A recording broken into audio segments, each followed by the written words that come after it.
Welcome back to Beyond the Uniform. I'm Justin Nasiri, and my goal is to help the military community thrive in their civilian career.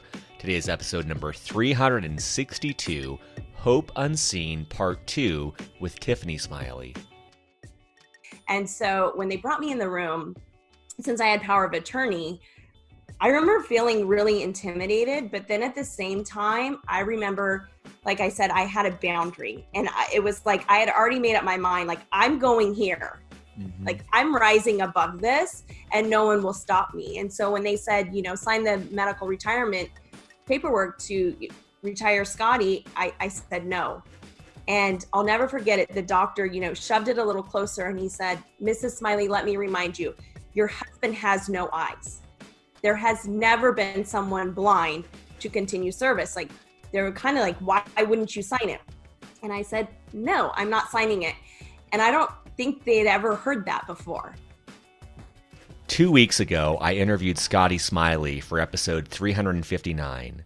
As soon as the interview was over, I emailed Scotty's wife, Tiffany, to set up an interview because it was clear from Scotty's story how big of a role she played in Scotty's recovery and success. I'm so glad I did.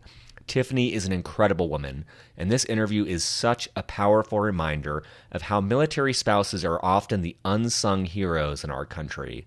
I was moved to tears in our conversation and hope you appreciate Tiffany's story of strength, resilience, and optimism. I'm very grateful because this episode was made possible through a financial sponsorship through the University of Minnesota's Carlson School of Management, and I want to share a little bit more about them. Whether you're transitioning to a civilian career or continuing military service, an MBA from Carlson at the University of Minnesota prepares you for a high-impact career in business. Carlson is committed to the veteran community and provides the benefits, experiential learning, and network to accelerate your career. In addition to a resident tuition waiver, all admitted full-time MBA military candidates receive generous scholarships and stipends to cover expenses that may not be eligible for the GI Bill. To learn more, you can visit the show notes at beyonduniform.org for this episode, or you can email mba@umn.edu to learn more. That's Mike Bravo Alpha at uniformmikenovember.edu. So with that, let's dive into my conversation with Tiffany. Dive.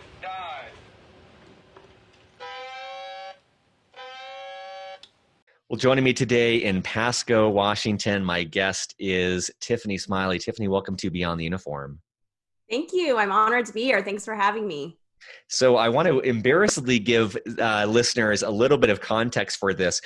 Recently, I interviewed Scotty Smiley, and about 10 minutes into the conversation, in the back of my mind, I'm like, I've got to talk to Tiffany, because if you've listened to that interview, well, first of all, if you haven't listened to the interview, stop and go do that. And if you have, you know what a constant thread Tiffany is throughout Scotty's story. And the thing that occurred to me before I even wrapped up the interview was, first of all, I think military spouses are an extremely underappreciated part of the military ecosystem. And then second of all, if you hear Scotty's story of recovery, you know that in the background, there is this backbone of support helping him along, and that's often the unsung hero. And so I wanted to connect with Tiffany. And then since I reached out to her right after the call. I've learned about her background and am embarrassed I didn't do this first, but she's got an incredible background that she's built up. And so I want to give listeners just a quick abbreviated bio. So Tiffany was born and raised in Pasco, Washington. She married Scotty Smiley, who was her high school sweetheart. They met as teenagers and never looked back, even as Tiffany attended Whitworth University to become a nurse, and Scotty attended West Point. In 2005, as you know from his interview, Scotty was deployed in Iraq and he was injured by a suicide car bomb where he lost his eyesight. Tiffany, who was working as a full-time nurse at the time, left her job to care for him. Scotty and Tiffany founded Hope Unseen in 2010 in an effort to use their story to help and inspire others. They have appeared on Fox News, CBS, CNN, The Katie Couric Show, and multiple newspapers and magazines. And in 2016, Tiffany launched TiffanySmiley.com, a platform that she hoped would empower women to overcome whatever circumstances they were facing and to uncover true joy in their lives. Through her candid writings, the site reaches thousands of readers each month and has given Tiffany a platform to encourage women to be strong and join together for the good of those around them. And she runs a site called More Than Me. I'm sure we'll talk about all these, but I'll have links to each of them in the show notes. So first of all, Tiffany, let me take a breath here and say anything to add or amend to that introduction. It's not at all. Life is about relationships and it's about people, and it's about serving others. And I think that's something our military families, service members and spouses do so well. And so I've just used, the skills and the opportunities in front of me and used it to try to always make an impact in other people's lives. That's wonderful. Well, maybe take us back to what you remember when you first heard about Scotty's injury. Yes, it's hard being a military spouse because, when they're deployed, you're the one home just waiting. You don't know what's going on. You're not present in that, war moment. And you often don't hear from them for long periods of time. And I'll never forget this moment, right? It was a few months before I got the call on April 6th of 2005. But I came home from my nursing shift and I turned on Fox News, and it was Scotty. Geraldo Rivera was embedded with him. So there's my husband. I hadn't talked to him in weeks, and he's running around on the news. Bombs are going off. Geraldo's reporting. And it was this really surreal moment. It kind of takes your breath away, and you realize this service or this sacrifice, it's not just Scotty. It was me, coming home from a nursing shift and turning that on and then having to just go about your day like everything's normal. But on April 6th of 2005, we keep our phones really close to us because, our friends, family, they call it random times. And so this time my phone rang at 3 a.m. in the morning, and I was excited initially because Scotty would call at different times. But when I picked up the phone, it became very clear that it wasn't Scotty. It was his commander, who's a dear friend. And he just said, I'm so sorry. And in that moment that he said, I'm so sorry, I knew it was one of two things. Either Scotty was gone or it was really bad. And he just said, he came face to face with a suicide car bomb. He said there's shrapnel in his eyes. I just put him on a Black Hawk, and he had flatlined several times. And he said, I don't know if he's going to survive, but one thing I know is he's probably never going to see again. And then this, hero, this G.I. Joe Army guy, Ranger, just started sobbing. And it was in that moment that I knew our so-called American dream just blew up into a million pieces. Our world was shattered. I couldn't go see Scotty.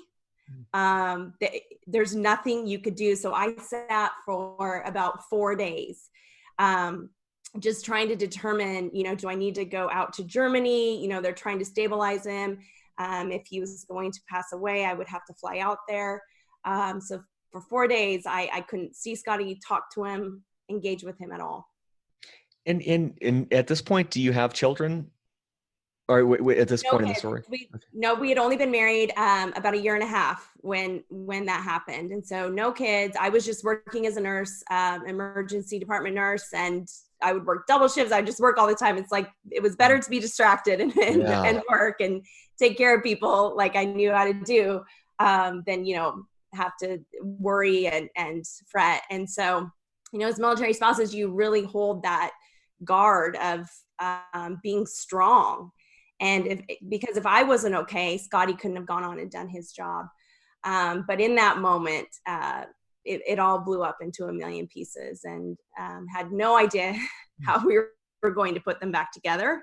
Had no idea if it was even possible. But one thing I knew is I'd try my hardest. And I resigned from my nursing job that next day after I got the phone call. I told them I'm not coming back. and I took my first one-way flight ever out to Washington, D.C. To meet Scotty and figure out how to put this crazy, literally the bomb went off in our life. And so met him there to try to put it back together. Hmm. He mentioned this man, I feel emotional just even talking about it. Yeah, I just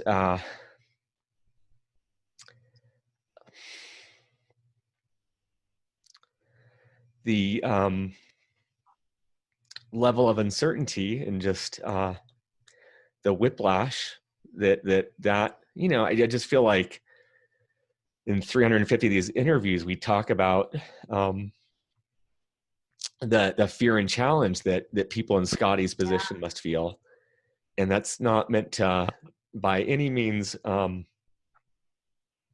undercut what they've done, but then to realize all the focus of this show and of so much of our community goes on supporting those heroes. And I'm just trying to put myself in your shoes of having a full-time job and being exhausted, and then just the tremendous amount of uncertainty, and then to have this thrust on you and to be in a spot where, I mean, you didn't raise your hand and take this oath. Like you took a different oath in marrying Scotty, but to sign up for this and to literally overnight set your career and your life on hold, and then to walk in to that uncertain environment, it's just overwhelming.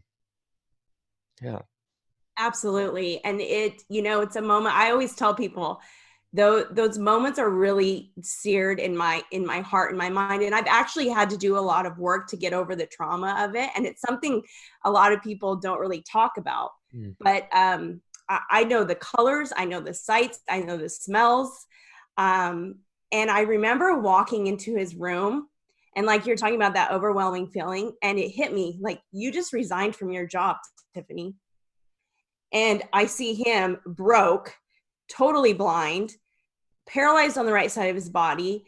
The military's coming at me hardcore saying he needs to move on. He needs to medically retire. And I remember thinking, what have I just done? Or like, did I just make the right choice? Or are we going to be begging on the street for money? I mean, seriously, it was the lowest of lows.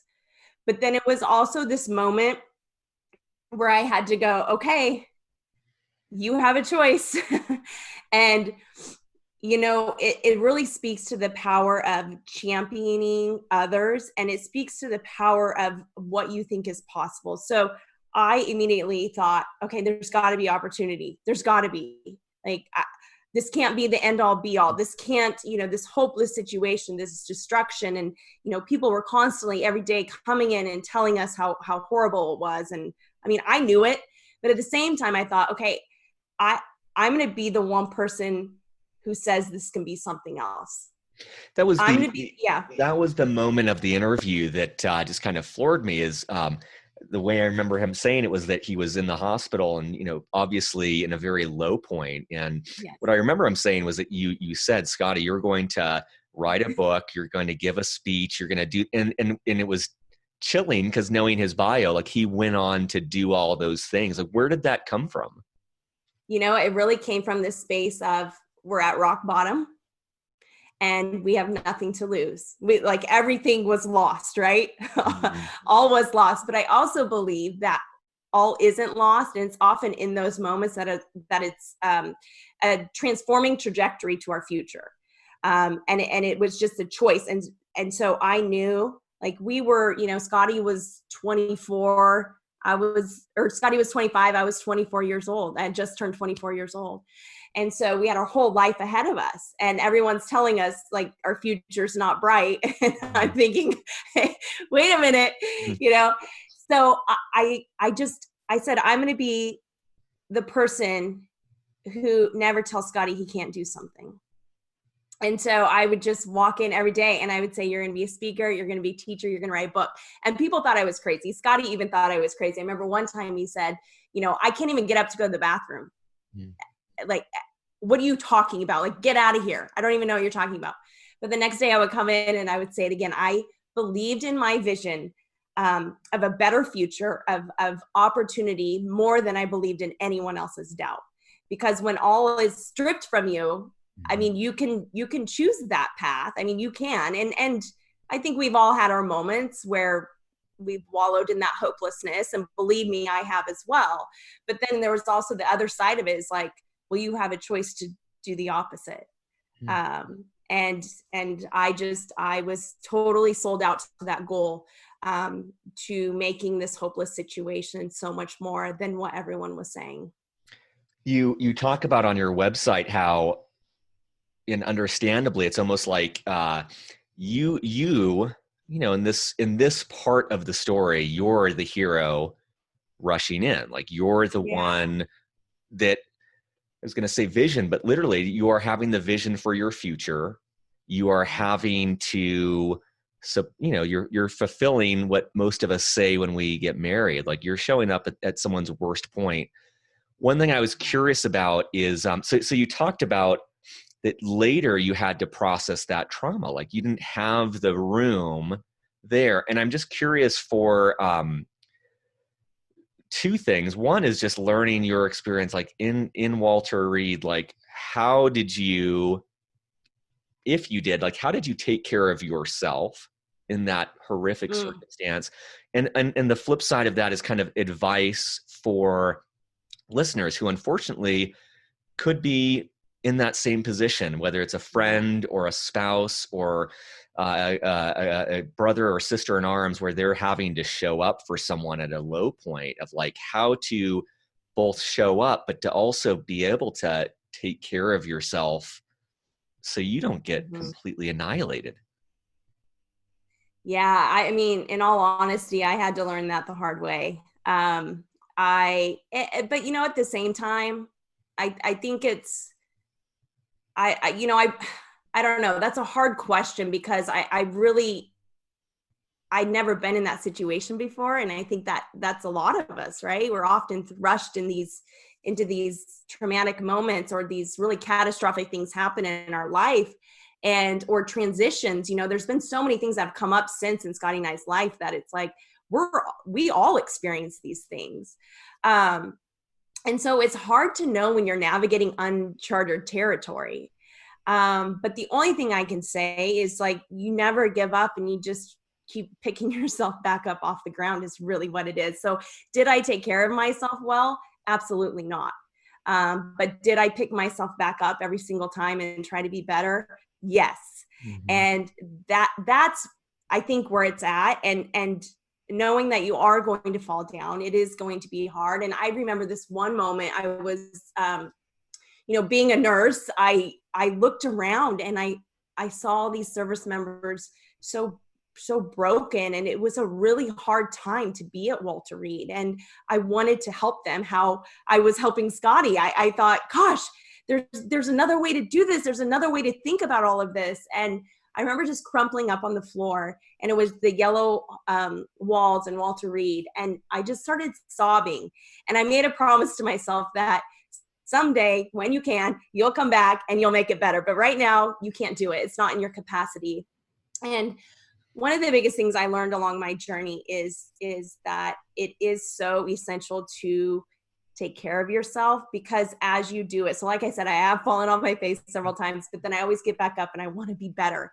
And as I've gotten better, as I've internally healed myself and strived to make space and boundaries for myself, I've been able to go out and help so many more people. And so I think it's a journey. And none of us have arrived at it, but it's just that, it's simple, right? Just getting back up and trying to be better next time. I love that sense of having to enforce boundaries, of like, I can imagine your heart going out to all of these people, and then just kind of taking that breath and saying, like, you know, my capacity right now is for myself and my husband. And I love that you set that intention of, like, in the future I will come back. But I can imagine you had to do that in so many ways, of just really reining in the fence around your family and realizing what's doable and what's out of your purview. And I think it's crazy. I didn't realize when I talked to Scotty that your background was as a nurse. I just think it's like, it seems like it just seems so crazy to think that that was your background and then being able to show up there. And it's, Yes. and I just want to also name that in retrospect, I see, you came out the other side of this crucible, and it made you stronger, and it made you uh, have the capacity to serve so many more people. But I also think that saying that almost cheapens the crucible, where you didn't know what it was going to look like on the other side. You didn't know the thousands and thousands of people where you would directly influence their life. And it's just yeah, it's just mind-boggling to think of that amount of uncertainty that you must have Yeah. endured every day. Every day. It was an incredible amount of uncertainty, but I always say it's the little steps. So it was just those little steps and those uncertain moments of trusting that there could be something better. And it's the tiny little steps over time that lead into the big giant leaps. And I remember even at Walter Reed, they were asking me to sign the medical evaluation paperwork. And being a nurse, I have a different perspective. So I believed, service members should be able to fully recover. They should be able to make the choice themselves. We should be doing more to help them in their transition. And I just saw great value in these men and women who were coming back, though injured, great value in keeping them on board or finding, space for them to be able to continue to serve. And so when they brought me in the room, since I had power of attorney, I remember feeling really intimidated. But then at the same time, I remember, like I said, I had a boundary, and it was like I had already made up my mind, like, I'm going here. Mm-hmm. Like, I'm rising above this and no one will stop me. And so when they said, sign the medical retirement paperwork to retire Scotty, I said no. And I'll never forget it. The doctor, shoved it a little closer and he said, "Mrs. Smiley, let me remind you, your husband has no eyes. There has never been someone blind to continue service." Like, they were kind of like, "Why wouldn't you sign it?" And I said, "No, I'm not signing it." And I don't think they'd ever heard that before. And so, I mean, the meeting didn't end, and I don't really remember. I think I shuffled out the door and they're probably like, "Who are we dealing with here?" But I'm so glad, looking back, like you said, in that crucible moment, that I stood my ground, and that I had no idea how it was going to work or if it was even possible. I really had no idea. I was just standing my ground. I was taking that one little step in that one moment. And that one little step led to a huge movement forward that I could not have anticipated. But it was that choice. It's actually the little moments that determine, the big moments in the future. That's beautiful. What would you like listeners to know about the work that you're doing now? Yeah, so it's so fun. Like, this is where I think life gets exciting. Is I'm a nurse. I'm biology and science and helping people and putting together complex problems and then getting a good outcome. And so I started a business with Scotty, a speaking business, and I just laugh because here I went from a nurse to entrepreneur. And I just think it's amazing what we can do with our lives and the opportunity that is out there. I always tell people, if a nurse can become an entrepreneur, anyone can do anything. But I just remember crying with the accountant on the phone, like, "Oh my goodness, what am I doing? What have I got myself into?" And Scotty's kind of like, "What are you doing throwing me out here speaking? I wrote a book, can't they just read the book?" And I'm like, "No, you have to, you are changing people's lives." And I had a front row seat of that. So, it's this interesting dynamic of Scotty and I's relationship too, is he can stand and share his story, but he's not seeing the faces of the people in the crowd. So I had this unique opportunity to sit there and watch his story really inspire and transform people. And so I told him, like, this isn't going away. You're going to get out there and speak. And so started our speaking business, which has been amazing. We've taken it to places that I never would have dreamed of. And I always tell people, like, I started from the very bottom, just I had no idea how to build a speaking business. I really didn't. So I just started from the bottom, and how we kind of started this is it's about relationships and people. And I saw, had all these incredible experiences and said yes and said no to things, but grew and learned in that process. And in that, though, I realized as a woman, entrepreneur, military spouse, a wife, that it was very isolating, and it was lonely, and it was hard to find resources, and it was hard to find help or the right people to work with. And so I thought, you know what, I'm going to start a platform that makes this accessible, that makes professional and personal development easy, that you don't have to go scrap and fight for it. And I wanted women just to have a space to collaborate and connect and share services and grow their businesses. And so that's what rolled me into founding More Than Me, which is my digital and in-person platform with women. We're global now. So we have members in England and all over the nation, which is really, really cool. That is awesome. If listeners are excited about the work that you're doing and they want to support you or Scotty, what's the best way for them to do that? We both publicly speak. Obviously, we are in a different world right now, so all of our contracts got pushed to 2021. But we are still out there sharing our message of hope and resilience, and bringing teams together to overcome, missions or obstacles that seem impossible. So we speak independently. We speak together. Independently, I speak on resilience and confidence and how to build that in the workplace. To build effective teams. And then through More Than Me, I would love, if there's any woman listening to this that resonates with her, join us. We are thriving and growing. And, I'm a firm believer. I've lived it my whole life, but there is always opportunity around us. I love that.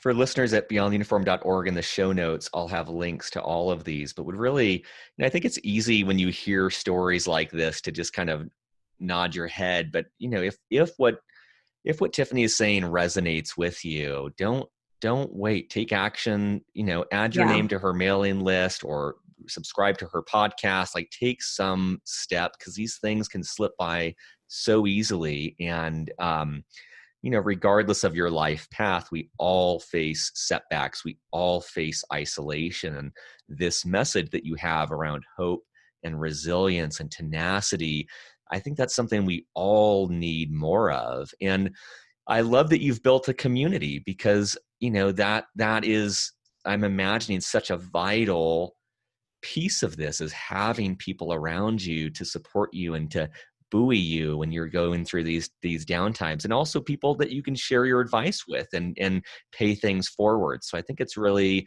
really incredible, but what you have built together, but also what you've built on your own as well. Oh, thank you. Yeah. Last thing is just if someone is listening and they are going through maybe not as severe as the circumstances you went through, but in the grand scheme of their life, maybe it is a trying time where they don't know what to do, or they want to give up, or they're needing to support someone and they're feeling empty as well. What advice would you give to them about finding a way through these challenging times? Well, number one, I always say is never quit. Never give up. And it's often at our hardest points that there's a breakthrough about to happen, or a opportunity that you've been waiting for. So never ever give up. But also, you have to reach out for help. I think that's one of the hardest things to do. It was really, really hard for me. And like I said, I learned the hard way. But you have to reach out. You have to stay curious. And you have to remember that there is a solution to every single problem we face. And I know it can feel hard in the moment, and it can feel like this is the rest of your life, and it can feel like there's no other option. But I'm here to tell you that there is. There is a solution to everything. So don't be afraid to reach out. I say reach out and reach up. Like, grab someone's hand and let them pull you up. We all need each other. We don't do it alone. And so that's what I would share with them, is to realize that this very hard moment that you're in right now, in 5 years can be, the transforming moment that you're able to help others, and share your journey and share that moment, because we are connected by our stories. It's the thread of our stories that change the world. So don't hide your voice from us. We need each other, and we need each other's stories. I think that's so powerful because I just think you're such an incredible example of, in that darkest moment, envisioning and envisioning that possibility. And it's so powerful because what you envisioned came to fruition, which is not, I don't think that's a necessary component, but being able to have that spark of hope, that's the light at the end of the tunnel, to be able to continue slogging through, is incredible. And yeah, I love that message of resilience. It's very powerful. So thank you for your example.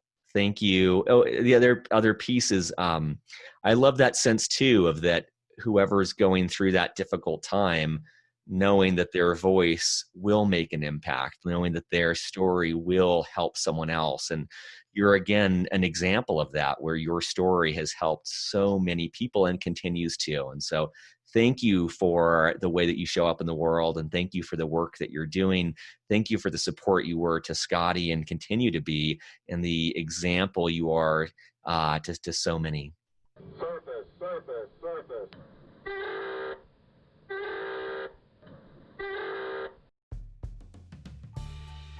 Beyond the Uniform is written and produced by me, Justin Nassiri, with help from our Chief of Staff, Steve Bain, and our editor, Kathleen Dillon. We are an all-volunteer organization and would greatly appreciate your help in any of the following ways. First, spread the word. Beyond the Uniform has over 330 podcast episodes and 15 on-demand webinars, all offered for free. Help us spread the word on social media, at military bases, or whatever gets this resource in front of more men and women who need it. Positive reviews on iTunes go a long way towards this as well. Second, sponsorship. Beyond the Uniform relies on sponsorship to keep us going. There is so much more we'd like to do, but we don't have nearly the resources to do so. If you know of a company that would like to advertise in any way with Beyond the Uniform, please send them to beyondtheuniform.org. Third, donations.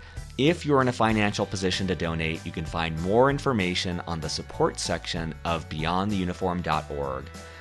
At our website, beyondtheuniform.org, you'll also find 330 plus episodes categorized by industry, functional role, and more. You'll find a link for live events, typically 4 per month. You'll also find both free and for purchase books that take a deeper dive on topics related to career growth. Thank you for your support as we aim to help members of the military and their families thrive in their post-military career and life.